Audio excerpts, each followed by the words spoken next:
ప్రజలను బట్టి దేవుడు మహిమ పొందాలో, ఏ దేవుని ప్రజలను బట్టి దేవుని మందిరం స్థిరపరచబడాలో, ఆ దేవుని ప్రజలే అవిధేయులైనప్పుడు దేవుడు వారిని శత్రువులకు అప్పగించాడు. అయితే ఒక అన్యుడైనటువంటి వాడు నీతిగా బ్రతుకుతున్నాడు.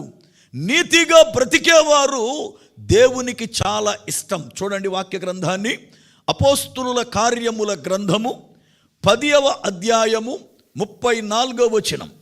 అపోస్తులుల కార్యముల గ్రంథము 10వ అధ్యాయము 34వ వచనం.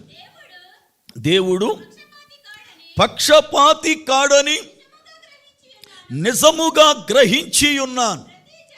ప్రతి జనములోను ఆయనకు భయపడి నీతిగా నడుచుకొను వారిని ఆయన అంగీకరించును. దేవునికి స్తోత్రం.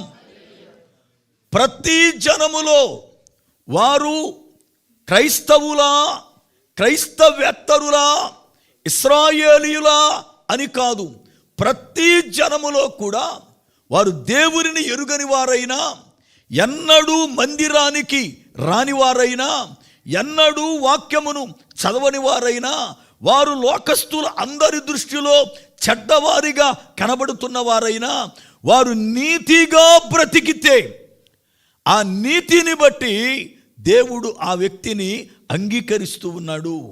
కోరేషుని దేవుడు అంగీకరించడానికి, కోరేషుని తన మందిరాన్ని కట్టడానికి ఏర్పరచుకుంటానికి కారణం ఏమిటి అనంటే కోరేషు నీతే.